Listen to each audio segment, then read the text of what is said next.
안녕하세요.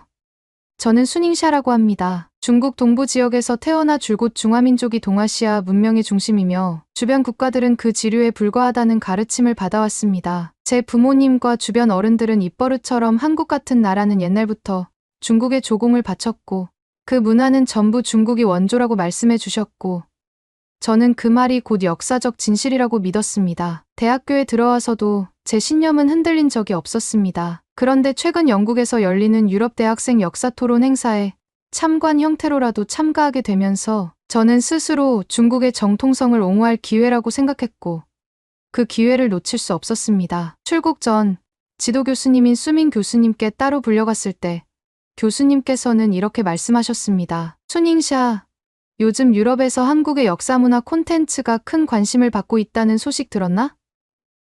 드라마, 전통 의상, 전통음악, 궁중음식, 심지어 유교적 예절까지 한국만의 오랜 독창성으로 칭송하고 문제는 그 모든 것들이 대부분 중국에서 기원했다는 사실을 유럽인들이 모르고 있다는 거야. 한복도 사실 명나라 의복과 흡사하고 유교 사상은 공자에게서 나왔는데도 한국인들은 자기들 고유의 문화로만 포장하는 것 같아 저는 그 얘기에 불같이 흥분했습니다. 이 어처구니 없는 역사 왜곡을 그냥 놔두면 전 세계가 한국 편을 들지 않을까? 당장 제가 가서 한국은 사실상 중국의 일부라는 걸 알려줘야겠다라는 사명감이 들끓었습니다. 마침 영국 대학생 역사토론 행사의 주제가 현대 시점에서 본 동아시아의 역사적 영향력이라 했고 한국에서 온 학생들도 대거 참여한다 했습니다. 저는 중국 대표라는 마음가짐으로 영국행 비행기에 올랐습니다. 비행기 안에서 저는 머릿속으로 시나리오를 그렸습니다. 한국 측이 우리 한복은 오랜 전통 의상이라고 주장하면 그건 명나라 복식에서 유래됐어라고 지적해야지. 한국 드라마나 사극이 전 세계적으로 인기라고 칭찬하면 조공 체제하의 예절과 복식은 중국 것을 본뜬 것이라고 반박해야지. 이런 식으로 전략을 세우면서 행사장에서의 장면을 시뮬레이션해보는 내내 저는 스스로 대단히 뿌듯했습니다. 하지만 영국 공항에 도착해 숙소에 들렀다가 바로 행사장에 가보니 제 예상보다 훨씬 더 한국 문화가 크게 주목받고 있었습니다. 행사장 로비는 여기저기서 한복 전시, 한국 전통음악 소개, 궁중 음식 시연 따위가 진행되고 있었고 유럽 학생들은 열광적으로 반응하며 정말 독창적이고 아름답다라는 찬사를 보내고 있었습니다. 저는 도저히 보고만 있을 수 없다고 생각했고 곧장 주변 학생들에게 한복의 근원은 사실상 중국이다라고 말하며 뛰어들어갔습니다. 제가 처음 뛰어든 곳은 한국 부스 인근이었습니다. 거기서 유럽 학생 두어 명이 이 고운 색감과 디자인은 다른 어느 나라의 전통 의상과 구별된다. 정말 독특하고 아름답다라고 말하자 저는 대뜸 그 대화에 끼어들어 이렇게 말했습니다. 그 말씀이 틀린 건 아니겠지만 사실 한복은 중국 명나라 의복과 매우 흡사합니다. 한국이 독자적으로 발전시켰다기보다는 중국 복식을 받아들여 변형한 것일 뿐이죠. 원래 한국은 역사적으로 중국의 뿌리가 깊습니다. 뜻밖의 목소리에 주변이 조용해졌습니다. 누군가 정말 그런가요? 한국 측으로부터는 그런 얘기를 못 들었는데라고 하자 저는 다시 한번 목소리를 높였습니다. 모두들 모르고 있으니까 제가 알려드리는 겁니다. 한국은 예부터 조공을 바쳐온 사실상 속국이나 다름없었던 나라예요. 그러니 한국의 전통 복식이나 예절, 유교 문화 등은 전부 중국에서 기원했다고 볼 수 있죠. 주변에서 한국 스태프 한 명이 너무 과장된 표현 같다. 조공은 당대 동아시아 외교 의례였고 한국은 그 과정에서 독자적인 발전을 이루었다. 라고 반박했지만 저는 아예 들으려 하지 않았습니다. 그건 한국의 입장이죠. 역사는 사실이고 조공을 바친다는 건 황제에게 무릎을 꿇었다는 뜻이며 곧 속국임을 의미하지 않습니까? 낯선 광경에 유럽 학생들은 당혹스러워했습니다. 그중 몇 명은 좀 더 구체적인 증거를 대달라. 한복이 명나라 의복과 비슷하긴 하지만 한국 나름의 스타일이 확립된 게 아니냐라고 질문했는데 저는 갑작스러운 영어 토론의 준비가 덜 돼서 그저 중국이 원조라는 걸 왜 몰라주느냐? 분명히 중국 황제에게 무릎을 꿇고 조공을 바쳤던 역사적 사실이 있잖냐? 라는 말만 반복했습니다. 이때부터 분위기가 슬슬 이상해졌습니다. 한국 부스의 스태프는 제게 공식 행사 자리에서 다른 나라, 전통 문화를 전부 중국에서 나왔다고 주장하는 건 무례하다라며 불쾌감을 드러냈고 유럽 학생들도 근거가 부족해 보인다. 조공의 성격을 속국 관계와 곧장 동일시하기는 어렵다는 견해도 있다라는 반응을 보였습니다. 하지만 저는 오히려 더욱 감정적으로 대응했고 결국 몇몇 사람들은 힐끗거리며 자리를 떠났습니다. 그날 오후 행사장에는 동아시아 역사 왜곡 문제에 관한 세션이 열렸습니다. 주최 측에서 특별히 영국, 프랑스, 독일 등 유럽 여러 대학의 동아시아사 전공 교수들을 패널로 초청해 최근 불거진 중국의 동북공정 문제와 이에 대한 한국, 일본 등 주변국의 반발을 다루겠다고 했습니다. 그곳에서 저는 우연히 또다시 한국 학생들과 마주쳤고 동북공정이 뭔가요? 라고 묻는 유럽 학생들의 질문이 쏟아지자 속으로 좋다, 이것 봐.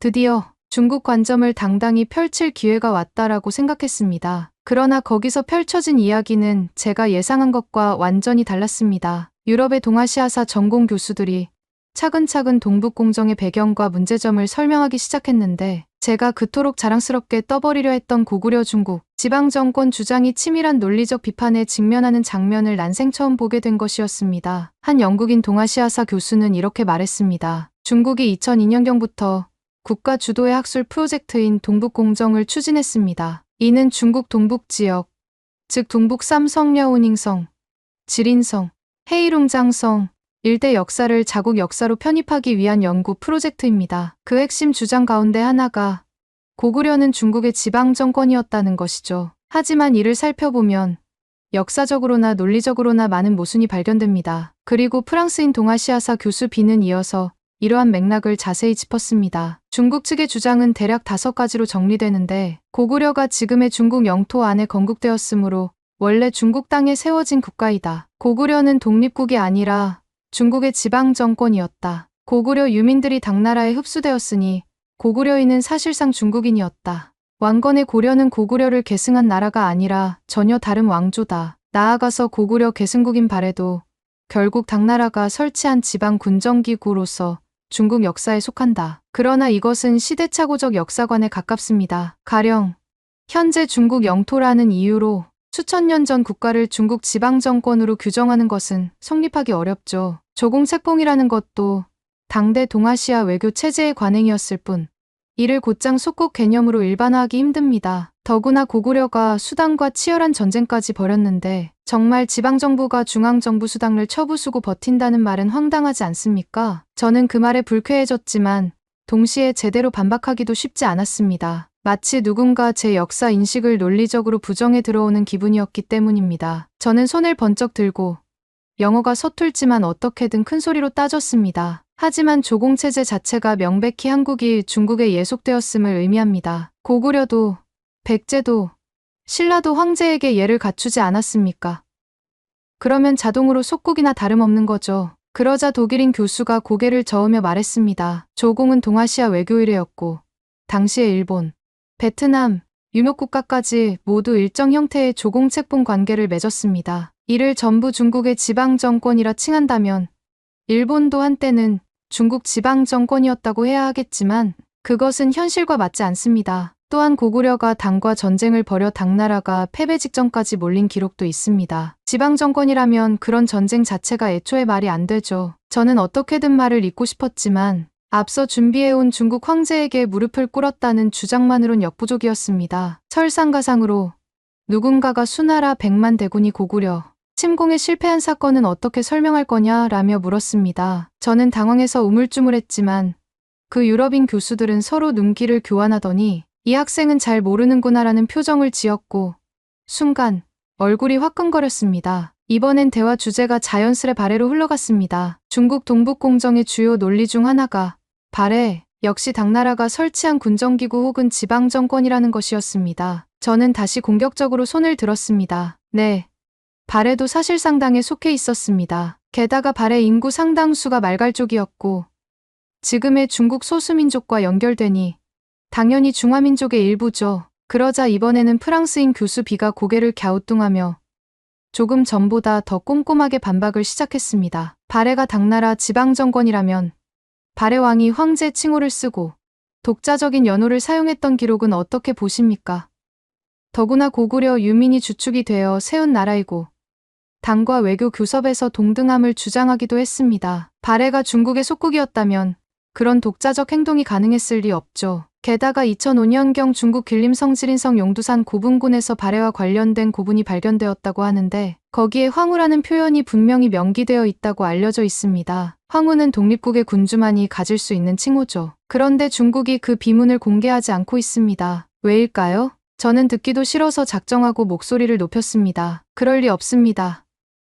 다만 중화민족은 여러 민족 소수민족을 품는 통일적 다민족 국가이기에 발해도 자연스럽게 중화의 일부죠. 알지 못할 비석 하나로 역사를 뒤집을 순 없습니다. 하지만 주위 사람들은 오히려 중국 정부가 발해와 관련된 불리한 사료를 감추는 정황에 관심을 보였고 제가 근거 없이 감정적으로 대응한다는 느낌이 강하게 전해졌습니다. 벌써 몇몇 학자들은 이 학생 좀 극단적이다 하는 표정을 짓고 있었습니다. 제가 또 한 번 역공을 가해보려던 찰나 한 영국인 교수가 흥미로운 문제를 꺼냈습니다. 중국이 이렇게 고구려와 발해 역사를 자국사에 편입하려 애쓰는 이유가 장차 남북한 통일 시에 야기될 영토 문제, 특히 간도 지역 문제와 연관된다는 설이 있습니다. 혹시 그 부분을 아시는 분?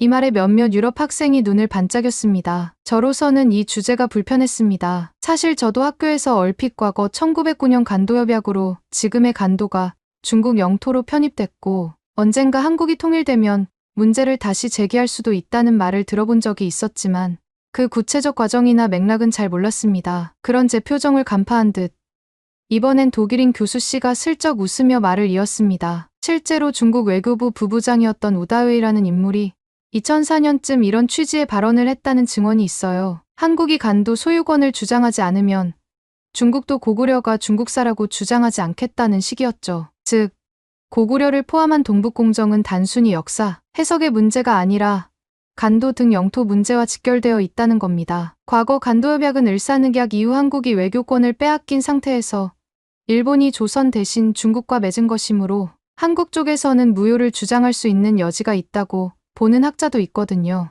그리고 북한이 1962년에 중국과 국경협정을 맺었지만 만약 남북이 통일되어 새롭게 간도 지역을 요구한다면 중국 입장에서 굉장히 골치 아픈 일이 되겠죠? 저는 당황스러웠습니다. 중국 동북공정의 동기가 영토 보전과 관련 있다니. 물론 학교에서 중국사 수업을 들을 때 뭉뚱그려 만주 땅은 예로부터 중화민족의 것이라고 배우긴 했지만 이렇게 간도협약이라든지 통일한국 시나리오와 연관 지어보는 이야기는 제대로 접해본 적이 없었습니다. 저는 횡설수설하면서 간도협약 같은 건 너무 오래된 일이라 별 상관없다. 어차피 북한과 중국은 우호적이지 않나라고 얼버무렸는데 다른 학생들이 북한이 망하거나 혹은 남북이 통일되어 새 국가가 출범한다면 상황이 달라진다라는 이야기를 꺼냈고 저는 더 이상 대답할 말을 찾지 못했습니다. 잠시 후 토론 주제가 몽골과 위구르 쪽으로 옮겨가자 저는 놀라움을 금치 못했습니다. 한 이탈리아인 동아시아사 연구자가 갑자기 다음과 같이 말했습니다. 중국은 몽골 제국의 징기스칸마저도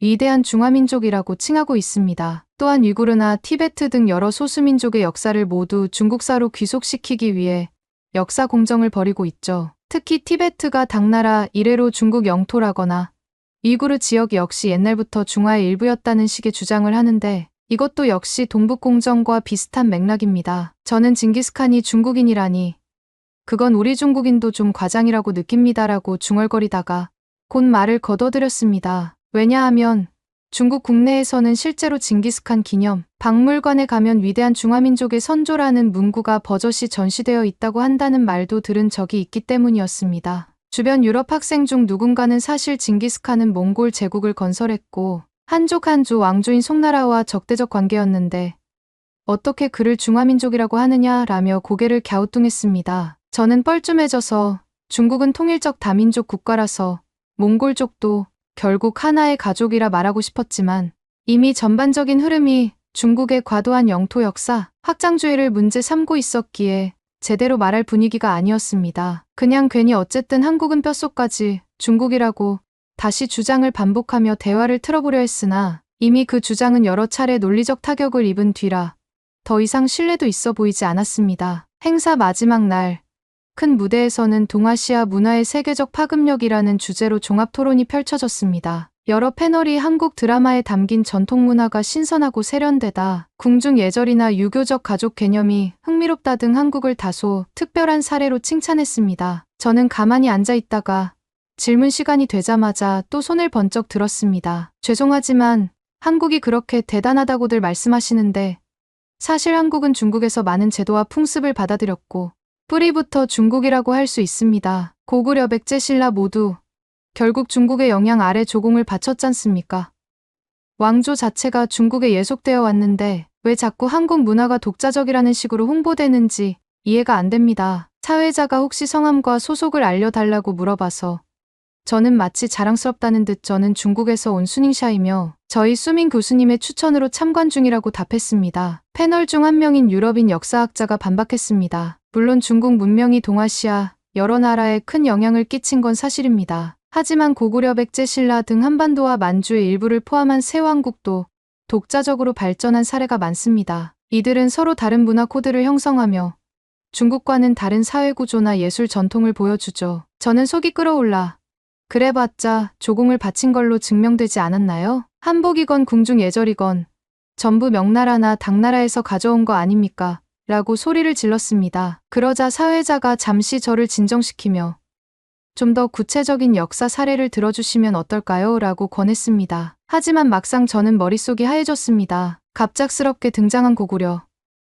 백제, 신라 명칭 이야기.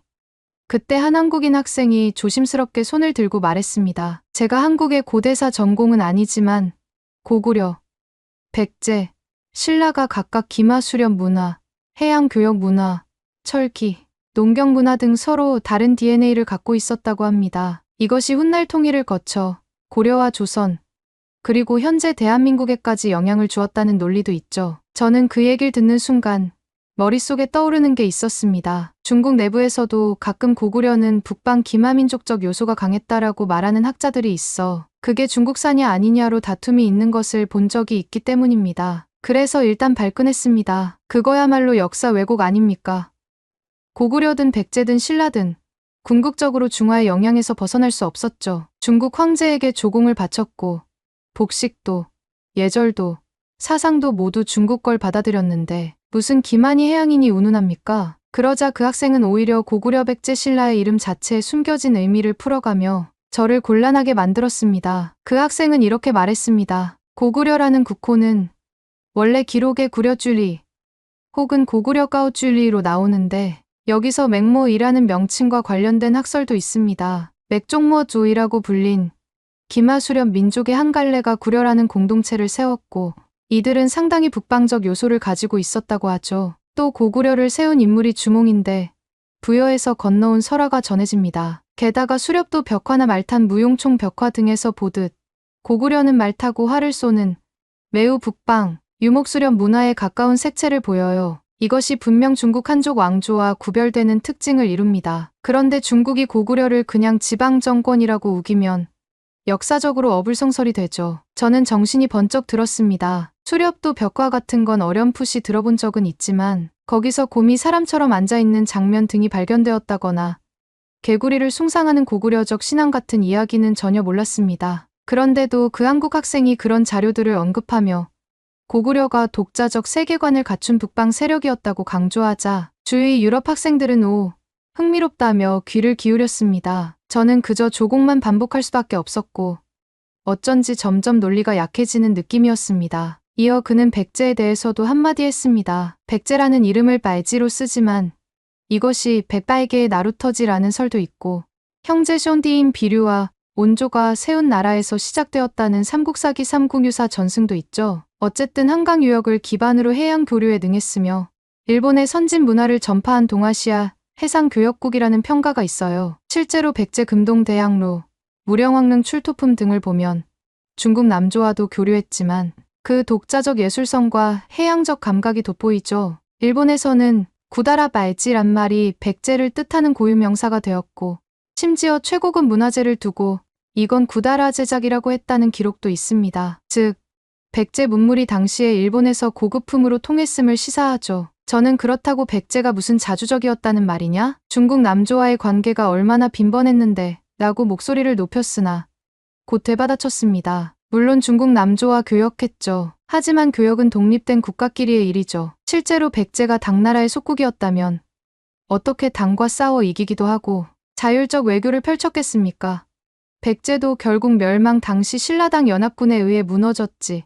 단순히 당나라, 지방행정체로 폐지된 게 아니랍니다. 저는 대답할 말이 점점 궁해졌습니다. 마지막으로 그 한국 학생은 신라까지 언급했습니다. 신라 같은 경우도 국호를 싱로라고 쓰지만 여러 설이 있습니다. 새로운 나라라는 뜻일 수도, 동쪽 땅새의 나라라는 고유어에서 왔다는 설도 있고, 어떤 분은 쇠금을 다룬 민족이라는 설까지 제기합니다. 김씨 왕족이 신라를 다스렸고 철기 문화를 기반으로 세력을 확장했으니 말이죠. 이런 다양한 명칭 기원도 무시한 채 그냥 조공속국 중국의 일부라는 공식만 대입하는 건 그 시대의 역사적 맥락을 보지 않는 것입니다. 저는 그래도 어쨌든 신라 왕이 당에 사신을 보낸 기록이 있다라고 버텼지만 주위에서는 당시 사신 교류는 국제외교의 일환이지 곧바로 속국임을 뜻하지 않는다라는 반박만 되돌아왔습니다. 게다가 신라가 통일 전쟁 때 당나라와 합작하기도 했고 나중엔 당 세력을 한반도 밖으로 밀어내면서 사실상 독자적으로 삼국을 통합했다는 역사적 사실을 거론하니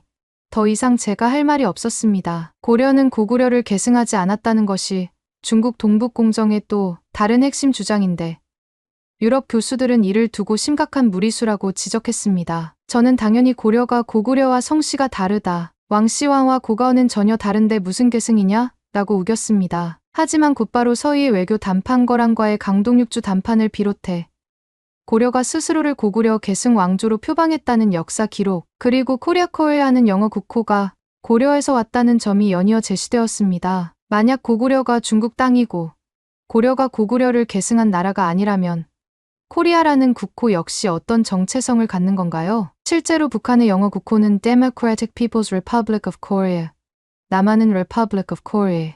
코리아는 분명 고구려의 줄기를 잇고 있음을 상징하죠. 유럽 학자들이 이런 식으로 압박해 들어오자 저는 또다시 당황했습니다. 아니, 그러면 조선은 뭐지? 라는 생각이 들었지만 이미 조선에 대해서도 단군 신화를 건국 시조로 삼고 있고 그 뿌리는 고조선에서 찾는다라는 한국 측 설명이 주어져 있었습니다. 단군 신화야말로 곰이 웅녀가 되고 환웅이 하늘에서 내려왔다는 설화적 요소가 강해 저는 허무맹랑한 창작 이야기라고 치부해버리곤 했는데 이번에는 이야기가 달랐습니다. 일제강점기 때 조선사 편수회가 이 단군 신화를 일부러 부정하고 한국 민족은 타율적 역사만 있었다라는 식으로 폄훼했다는 설이 있습니다. 사실 한국 학계에서는 단군 신화에 담긴 역사문화적 맥락을 연구하려 해왔는데 식민사관과 맞물려 사료가 불타거나 소실되어 어려움이 컸죠. 저는 속으로 일본 제국주의가 뭘 했다는 거지.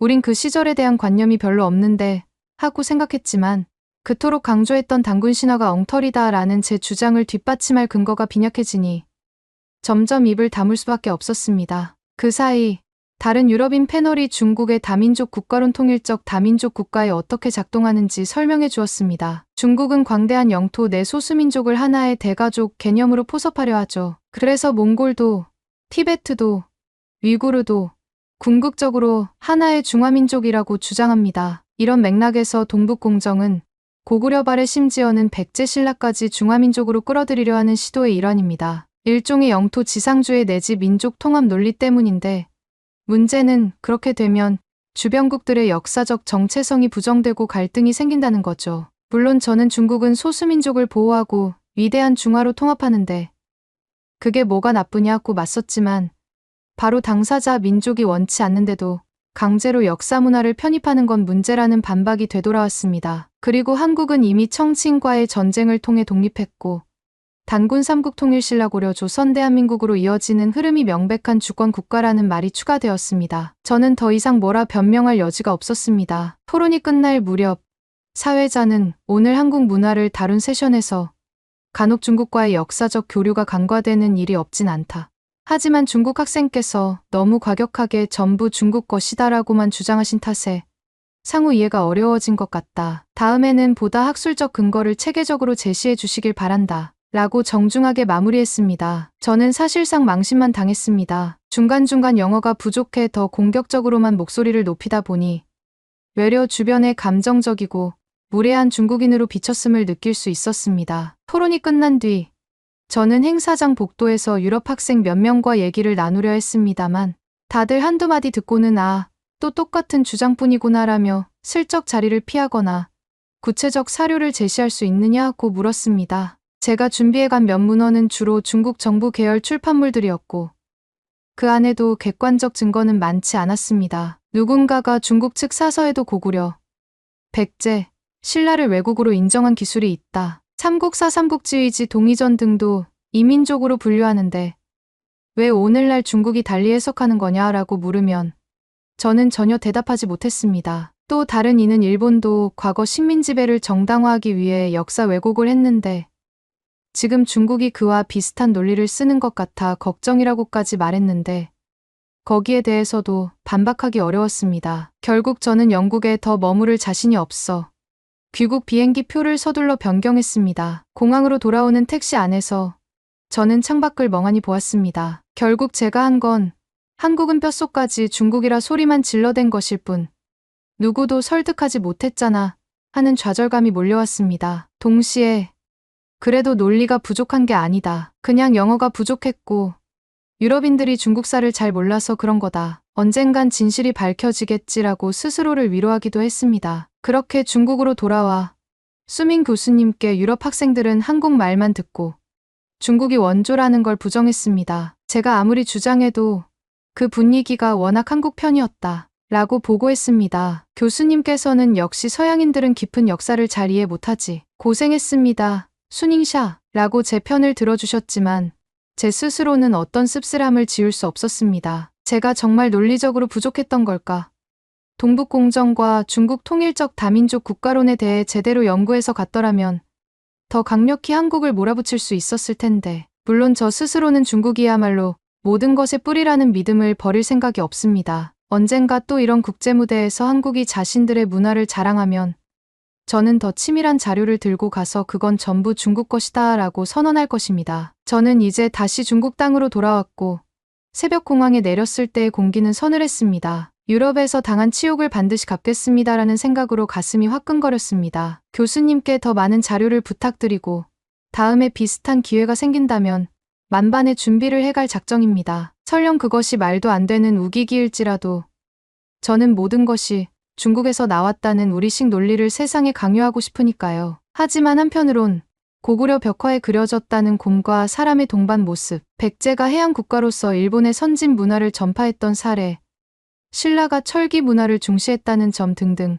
그 모든 이야기가 어딘지 모르게 제게 호기심을 불러일으킵니다. 그 호기심이 중국 동북공정의 당위성을 강화할지 혹은 제가 몰랐던 또 다른 역사의 결을 보여줄지는 시간이 지나봐야 알겠습니다. 지금으로서는 누구도 제 말을 들어주지 않지만 한국은 뼛속까지 중국이라는 신념을 저는 포기하지 않습니다. 다만 이젠 좀 더 교묘하게 좀 더 자료를 갖추어 다시 국제무대에 나설 것입니다. 간도 협약이고 통일한국 시나리오고 뭐고 모두 중국이 역사적으로 올바른 주장을 한 것임을 입증해 보이리라. 그렇습니다. 저는 이번엔 졌지만 영원히 지지는 않을 겁니다. 언젠가, 정말 언젠가 세계가 한국은 원래부터 중국 일부였구나라며 인정하게 될 날이 오길 꿈꿉니다. 설령 그 꿈이 저 혼자의 집착에 불과할지라도 이것이 제가 영국 역사 토론회에서 겪은 치욕과 그럼에도 끝까지 지키고픈 중국 중심주의 신념에 대한 이야기입니다. 감사합니다.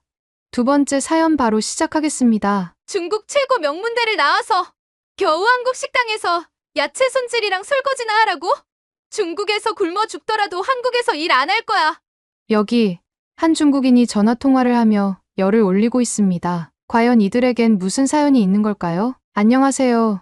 전 중국 초등학교 영양사 류거량입니다. 제가 태어나고 자란 곳은 중국 베이징이었어요. 베이징이라고 하면 많은 분들이 화려한 도시의 모습과 북경오리나 훠궈 같은 맛있는 음식들을 떠올리기 마련이지만 사실 저희 집은 그리 큰 부자가 아니었어요. 그래도 부모님이 훠궈 전문점을 운영하셔서 늘 식재료가 넉넉했고 다양한 음식을 접할 기회가 많았어요. 어릴 적부터 저는 학교 수업이 끝나면 부모님 가게로 달려가 음식을 준비하는 걸 돕곤 했어요. 주로 채소를 다듬거나 육수를 만드시는 부모님 곁에서 이것저것 배웠어요. 저는 이 시간이 너무 즐거웠어요. 고된 일이라기보다 맛있는 음식이 사람들에게 즐거움을 줄 수 있다는 걸 직접 보게 되니까 그 기쁨이 제게도 전해졌어요. 부모님은 이왕 음식점을 하려면 저를 더 전문적인 길로 이끌어주고 싶어 하셨어요. 그래서 자연스럽게 식품영양학과에 진학했고 베이징 내에서도 상당히 명문대로 알려진 학교에 입학했어요. 학교에서 전문 지식을 쌓으면서 저는 음식을 어떻게 하면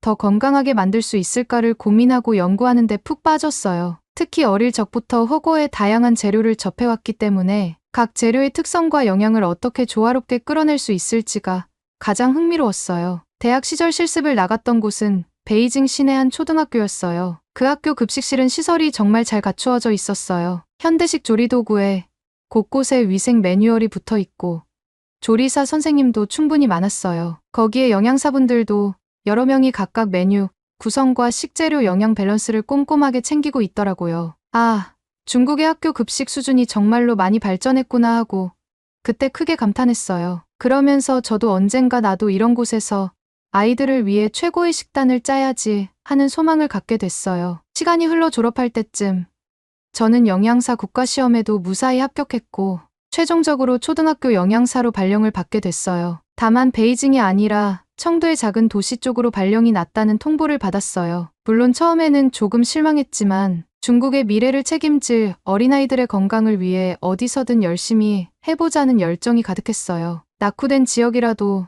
저만 최선을 다한다면 아이들에게 좋은 음식을 먹일 수 있으리라 믿었어요. 그렇게 설레는 마음을 안고 청도로 갔어요. 처음 학교 건물을 보는 순간 규모 자체는 꽤 커서 놀랐어요. 건물은 생각보다 꽤 큰데 하고 혼잣말로 중얼거렸죠. 분명 학생 수도 많을 것 같았어요. 기대를 안고 교장 선생님을 찾아가서 인사를 드리고 제가 짠 식단 계획표를 제출했어요. 아이들에게 필요한 다양한 영양소를 고루 갖추되 중국의 지역 특색과 제철 재료를 살린 식단이었어요. 그런데 교장 선생님이 식단표를 쓱 훑어보더니 저를 힐끗 보고는 그냥 두고 가요 하고는 무뚝뚝하게 말했어요. 그 뒤로는 아무 말도 없었어요. 저는 이상하네, 바쁘셔서 그런가 하고 생각했어요. 그렇게 교장 선생님과 인사를 하고 저는 학교 급식실 상태를 둘러볼 기회가 있었어요. 그곳에서 저는 말 그대로 충격을 받았어요. 바닥 여기저기에 물때가 껴 있었고 주방 도구들도 많이 녹이 슬어 있었어요. 환기시설도 제대로 되지 않아 후덥지근했어요. 솔직히 이 상태로 조리를 해도 되는 건지 의문이 들 정도였어요. 대학 시절 베이징의 깔끔하고 최신식 설비를 갖춘 학교 급식실만 봤던 제게는 엄청난 문화 충격이었어요. 이대로 교육청에서 검열이 나오면 큰일 나겠다 싶었어요. 낙후되었다는 건 미리 들었지만 이 정도일 줄은 상상도 못했어요. 관리가 전혀 안 되고 있다는 느낌이었어요. 저는 곧장 조리사님을 찾아가서 얘기를 나누고 싶었어요. 그런데 찾아간 조리사라는 분, 이름이 마린이라고 했는데 수염이 덥수룩하게 자란 채 반바지에 슬리퍼를 질질 끌면서 나타난 거예요. 게다가 양말도 안 신었더라고요. 어쨌든 주방은 기본적인 위생 복장이 필수인데 너무 대충 입고 있어서 놀랐어요. 제가 마린에게 다음 주부터 계약인데 이 급식실 상태가 왜 이러냐며 화난 목소리로 물었어요. 마린은 제가 왜 이렇게 호들갑을 떠는지 이해가 안 된다는 표정을 지으면서 뭐가 문제라는 거죠? 전혀 문제 없어요라고 대수롭지 않게 말했어요. 솔직히 너무 어이가 없어서 화가 났지만 녹슨 조리도구는 교체하면 되고 청소하면 어느 정도 해결이 되겠다고 생각해서 일단은 참고 넘어가기로 했어요. 그러면서 저는 그렇다면 다른 조리사님은 어디 있나요? 다 같이 청소하고 준비해야 하지 않나요? 하고 물었어요. 학교 규모가 큰 만큼 당연히 조리 인력이 여러 명 있을 줄 알았어요. 그랬더니 마리는 웃으면서 이곳에서 일하는 사람은 나 하나뿐이에요. 라고 대답했어요. 저는 또 한 번 충격을 받았어요. 학생 수가 이렇게 많은데 어떻게 혼자서 모든 음식을 만들 수 있죠? 하고 되물었죠. 마리는 의미심장하게 웃으며 아마 다음 주에 계약하고 급식이 시작되면 알게 될 거예요 라고만 말했어요. 저는 말도 안 된다고 생각했어요. 하지만 더 캐물을 수 있는 분위기도 아니었어요. 결국 마린이 나간 후에 저 혼자 급식실을 둘러보면서 청소를 시작했어요. 더 많은 인력이 필요하다는 것, 더 위생적인 환경이 필요하다는 건 너무나 자명했지만 지금 당장 할 수 있는 건 일단 청소하는 것뿐이었어요. 그렇게 시간이 흘러 개학 날이 됐어요. 학생들이 하나둘씩 학교로 들어왔고 교정이 왁자지껄해졌어요. 저는 교장 선생님께 여러 번 찾아가서 식단에 맞춰야 하니 재료비 결제가 필요합니다 하고 결제를 부탁했지만 돌아오는 건 침묵이었어요. 계약 후에도 전혀 답변이 없으시더라고요. 저는 혼자 발만 동동 구르며 어떻게 해야 할지 몰라 난감했어요. 그 사이 점심시간이 다가왔고 마리는 보란듯이 일이나 시작하자며 조리를 시작했어요. 마리는 제가 이렇게 준비된 식재료도 없는데 어쩌죠? 하고 묻자 전혀 신경 쓰지 않듯이 대답했어요. 이 학교 학생들 중 절반은 급식비도 못 낸다고. 그러니까 점심시간이 되면 대부분 집으로 돌아가서 밥을 먹고 오거나 그것도 안 되는 애들은 물로 배를 채우지. 그리고 급식비를 낸 애들은 여기에서 밥을 먹는데 대충 큰 솥에 밥을 넣고 주먹밥 가루 같은 걸 뿌려서 비벼주면 끝이야. 이거면 돼. 어차피 돈 내는 애들도 많지 않아. 저는 순간 귀를 의심했어요. 주먹밥 가루를 뿌려서 비비면 끝이라니 무슨 소리냐고 되물었어요. 마리는 돈 벌기 참 쉽지 라며 웃으면서 이 방식으로도 아무런 문제 제기가 없으니 괜찮다는 식이었어요. 그제야 저는 그래서 혼자서도 충분하다고 했구나. 시설이 낙후되어도 아무도 신경 안 쓰고 밥에 가루나 뿌려서 주면 그게 급식이었구나 하고 이해하게 됐어요. 제가 대학에서 배웠던 이론과 실습, 그리고 베이징에서 봤던 근사한 급식 시스템과는 정말 전혀 다른 현실이었어요. 이 사실이 너무 황당해서 저는 교장 선생님께 다시 찾아갔어요. 이대로는 안 됩니다. 이런 식의 급식은 영양사로서 있을 수 없어요. 이걸 교육청에 고발하겠습니다. 하고 강하게 말씀드렸어요. 그러자 교장 선생님은 비웃듯이 교육청에 신고하겠다고? 마음대로 해요. 몇 번이든 해봐요라고 냉소적으로 대답했어요. 이미 예산이 끊긴 지 오래야. 여기는 지원이 없으면 운영조차 힘든 학교야. 이만큼이라도 애들이 매일 학교에 나오는 것만으로도 감사해야 해. 당신은 이제 대학과 졸업해서 세상 물정을 모르는 거야. 이번 한 번은 내가 못 들은 걸로 해줄 테니 나가요. 하고 호통을 치셨어요. 순간 머릿속이 하얗게 됐어요. 제가 알던 중국의 학교 급식 현실은 제가 봤던 베이징의 상황밖에 없었어요. 물론 지역마다 차이가 있다는 건 알았지만 이 정도일 줄은 상상도 못했어요. 혹시 이 학교만 유독 그런 건가 싶어서 청두의 인근의 다른 초등학교를 찾아가 봤어요. 그러나 그곳 역시 시설이 낙후되어 있거나 급식 수준이 비슷하거나 심지어 더 열악한 곳도 있었어요. 우연히 만난 다른 영양사님은 벌써 6개월째 월급을 못 받고 있다며 울먹이시더라고요. 이 일을 그만둬야 할 것 같다며 하소연했어요. 그분도 저처럼 처음엔 열정적으로 시작했지만 전혀 개선의 여지가 없으니 절망감에 빠져 있었어요. 결국 저는 허탈한 마음으로 학교로 돌아왔어요. 텅 빈 급식실 한 구석에 앉아 한숨을 길게 내쉬고 있었어요. 도대체 여기서 뭘 어떻게 해야 하나? 내가 할 수 있는 일이 뭘까? 하고 절망하고 있던 차에 교문 앞에서 웅성거리는 소리가 점점 더 커지기 시작했어요. 저는 심장이 쿵쿵 뛰는 걸 느끼면서도 혹시나 하는 마음에 발걸음을 재촉했어요. 그러자 학부모로 보이는 여러 명의 사람이 이미 교문 안으로 들어와 고함을 치고 있었어요. 그중 한 학부모는 이게 말이 되냐? 애들한테 가짜 음식을 먹였다는 게 사실이면 여기 교직원 전부 책임져야 한다. 하고 울분을 터뜨렸어요. 다른 학부모도 울먹이는 목소리로 우리 아이가 어제부터 배가 아프다고 하더니 결국 이 학교 급식 때문이었어. 학교 믿고 보냈는데 이런 가짜 음식을 먹일 줄 누가 알았냐고 하며 말했어요. 몇몇은 정말 분노가 극에 달한 듯 학교 문을 발로 차면서 책임자 나와 책임자를 연호했어요. 어떤 학부모는 아이를 데리고 현장에 나와서 아이 배를 부여잡고 서 있었어요. 그분은 격앙된 감정으로 우리 애가 집에서 계속 배가 아프다고 우는데 병원에 가도 원인을 모르겠다고 했어. 그런데 가짜 음식이 들어갔다면 어쩌려고 그랬어. 하고 소리쳤어요. 사태가 더 심각해지자 학부모 중 한 분이 제게 다가왔어요. 얼굴은 이미 눈물과 화로 가득해 보였고 목소리는 떨렸어요. 당신이 영양사라고 했죠. 대체 무슨 정신으로 이런 걸 아이들에게 먹였어요? 당신이 책임 못 질 바에야 애들 급식을 하겠다고 나서지 말았어야지. 하며 날카로운 목소리로 저를 몰아붙였어요. 그때 다른 학부모들도 잇따라 제 쪽으로 몰려왔어요. 이게 무슨 급식이야? 적어도 최소한의 검수라도 했어야지. 이 가짜 음식이 플라스틱 가루가 들어간 거면 아이들 몸에는 얼마나 해롭겠어. 등등. 마구 쏟아지는 비난에 정신이 아찔해졌어요. 실제 주먹밥 가루뿐 아니라 냉장고에서 발견된 고기 가루에 대한 언급도 잇따랐어요. 우리 애한테 고기라며 준 게 사실은 정체불명의 가루였다는 거잖아요. 학교가 애들 건강을 책임지는 곳이 맞긴 한 건가요? 이런 쓰레기 같은 식재료를 쓰면서도 아무런 안내도 없었고 제대로 된 검사도 없었다니 어떻게 이럴 수가 있어. 급기야 한 학부모는 분노를 이기지 못하고 제 바로 앞에서 손가락으로 저를 가리키며 고래고래 소리를 질렀어요. 당신은 영양사라고 떳떳하게 말할 자격도 없어. 당장 사과하고 아이들한테 무릎 꿇어야 해. 하고 소리쳤어요. 주변에서 다른 학부모들도 그래. 무릎 꿇어를 합창하듯 외치기 시작했고요. 저는 너무 당황스러워서 눈물이 왈칵 쏟아졌어요. 도망치고 싶었지만 도망칠 수도 없었어요. 차마 무릎을 꿇을 수도 없었고 어떻게 해야 이 상황을 잠재울 수 있을지 전혀 감이 잡히지 않았어요. 저는 발령받은 지 얼마 안 됐고 이런 사정을 정말 몰랐어요.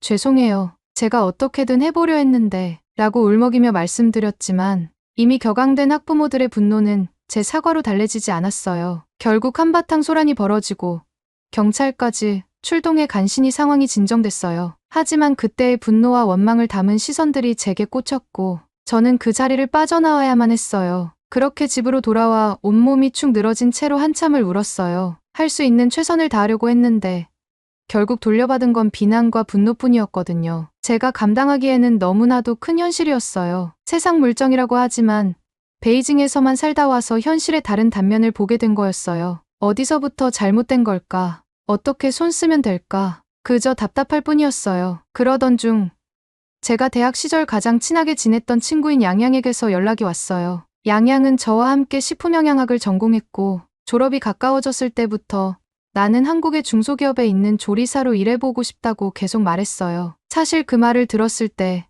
저나 주변 친구들 모두 이해가 잘 안 됐어요. 왜냐하면 보통 저희 학과 친구들은 베이징이나 상하이 같은 대도시 혹은 해외에서도 미국이나 유럽 쪽을 바라보는 경우가 많았거든요. 그런데 양양이 굳이 한국을 택하겠다고 하니까 친구들은 믿기 어렵다는 듯이 한국.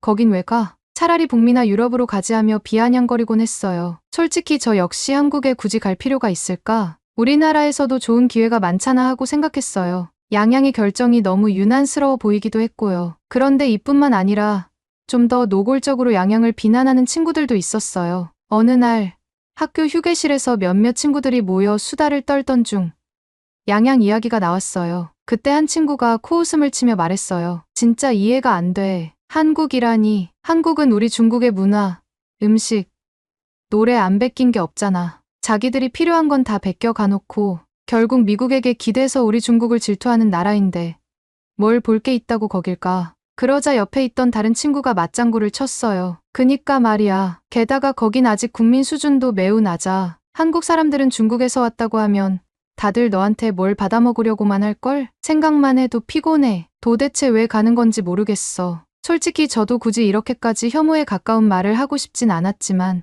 주변에서 이런 식으로 얘기하니 저도 모르게 양양의 결정을 말리고 싶었어요. 한국에 간다고 해도 말도 안 통할 텐데 괜찮을까 하는 걱정도 생겼고 아직 중국에서도 할 수 있는 일이 많은데 굳이 왜 한국? 하는 의문이 계속 떠올랐어요. 결국 양양이 떠나기로 한 날 저는 겉으로는 그래. 내 선택이니까 존중해 하고 말했지만 속마음에서는 여전히 왜 한국일까? 난 잘 모르겠는데라는 생각을 떨쳐내지 못했어요. 주위 사람들이 그렇게 야유와 비난을 퍼붓는데도 양양은 결심이 확고해 보였고 쉽게 흔들리지 않았어요. 그리고 졸업 후 정말로 홀로 한국행을 택했어요. 그러다 이번에 양양에게 연락이 온 거예요. 류거량, 너 지금 많이 힘들겠지만 혹시 너만 괜찮으면 내가 일하는 이 회사 식당에서 함께 일해볼래? 하는 말이었어요. 솔직히 당황스러우면서도 한편으로는 고마웠어요. 제가 중국에서 겪고 있는 현실은 너무 팍팍했고 어떻게든 새로운 길을 찾고 싶었거든요. 양양은 덧붙여 말했어요. 물론 우리가 중국에서 명문대 출신이긴 해도 여기에 오면 야채 다듬고 청소 같은 허드렛일부터 다시 시작해야 해. 그렇지만 내가 와보니 이곳은 생각보다 체계도 잘 잡혀 있고 한국 회사의 급여나 복지도 너무 좋아. 무엇보다 식재료들이 정말 다양하고 신선해서 너도 분명 흥미로울 거야. 처음에는 자존심이 조금 상했어요. 베이징 명문대 식품영양학과를 나온 제가 한국에서 다시 막일부터 해야 한다니. 하지만 지금 제가 있는 청도의 작은 학교에서 아무것도 못한 채로 학부모들의 원망만 한몸에 받고 있으니 솔직히 이대로 머물러 봐야 아무 소용이 없을 것 같았어요. 그래, 일단은 양양이 손을 내밀어줬으니 잡아보자. 내게도 새로운 길이 열릴지 누가 알아?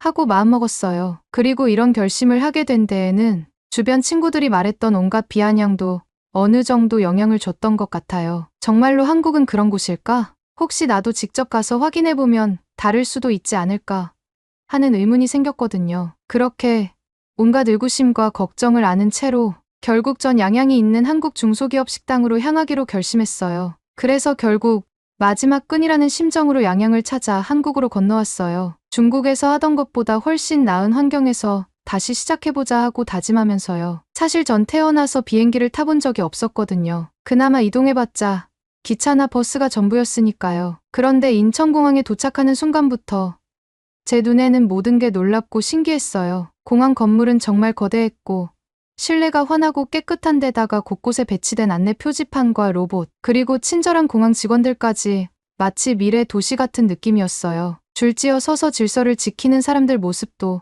너무 인상적이었고 짐을 찾는 절차부터 입국 심사까지 모든 게 매끄럽게 진행돼서 이게 바로 한국이구나 하고 감탄했어요. 중국 베이징 국제공항도 규모가 크긴 하지만 인천공항 특유의 체계적이면서도 첨단 기술이 가미된 시스템은 또 다른 차원처럼 느껴졌어요. 공항에서 양양을 만나 한국 회사가 운영하는 식당 기숙사로 이동했어요. 처음에는 중소기업 기숙사라면 그저 그런 합숙소 같은 곳일까 하고 반신반의했어요. 하지만 막상 도착해보니 제가 머릿속으로 그려본 수준을 훨씬 뛰어넘더라고요. 방 안엔 기본적인 가구뿐만 아니라 최신식 에어컨과 난방 시스템이 갖춰져 있었고 부엌과 화장실 시설도 깔끔하게 유지돼 있었어요. 쓰레기 분리 수거함도 잘 마련되어 있고 세탁실도 공용이지만 언제든지 편하게 이용할 수 있었어요. 솔직히 중국에서 근무할 때 학교 측에서 제공해주던 사택도 나름대로 괜찮다고 생각했어요. 하지만 이곳 기숙사는 비교 자체가 안 되더라고요. 공용 공간도 주기적으로 청소해주는 업체가 따로 있어서 복도나 휴게실이 늘 쾌적했어요. 전 이 정도면 평생 살고 싶다는 생각까지 들었어요. 베이징이나 청도에서 이런 환경을 구하려면 엄청난 돈이 들 테니까요. 중국의 교직원 숙소에서는 방이 좁고 창문에서 곰팡이가 생기거나 온수가 불규칙하게 나오는 문제가 있었는데 여긴 전혀 그런 게 없었어요. 그래서 역시 한국 중소기업이라고 무시하면 안 되겠구나 싶었어요. 그리고 회사 식당으로 들어가 보니 그곳 역시 굉장히 깔끔했어요. 식재료 보관 시스템부터 직원들의 위생 규칙까지 정말 체계적으로 관리하고 있더라고요. 먼저 식재료 입고 때마다 꼼꼼히 검수하고 유통기한이나 보관 온도를 따로 기록해둬서 혹시라도 문제가 생기면 금방 원인을 알 수 있게 돼 있었어요. 주방 바닥은 세정액으로 자주 닦고 조리 도구도 사용 후 바로 고온 세척기에 넣어서 위생적으로 처리했어요. 제가 상상했던 것보다 훨씬 근사했고 이 정도라면 누구라도 안심하고 밥을 먹겠구나 하고 생각했어요. 처음 며칠간은 어떤 일을 해야 할지 잘 몰라서 식당 한쪽에 서성였어요. 그런데 양양과 식당 조리팀 분들이 저를 반갑게 맞아주면서 차근차근 일의 흐름을 알려줬어요. 야채 손질은 어떻게 해야 하고 위생장갑과 앞치마, 마스크를 언제 어떻게 갈아 껴야 하는지, 심지어 칼을 잡을 때도 안전사고가 나지 않도록 그립법부터 하나하나 설명해줬어요. 모든 게 제가 청도에서 느꼈던 열악함과는 완전히 달랐어요.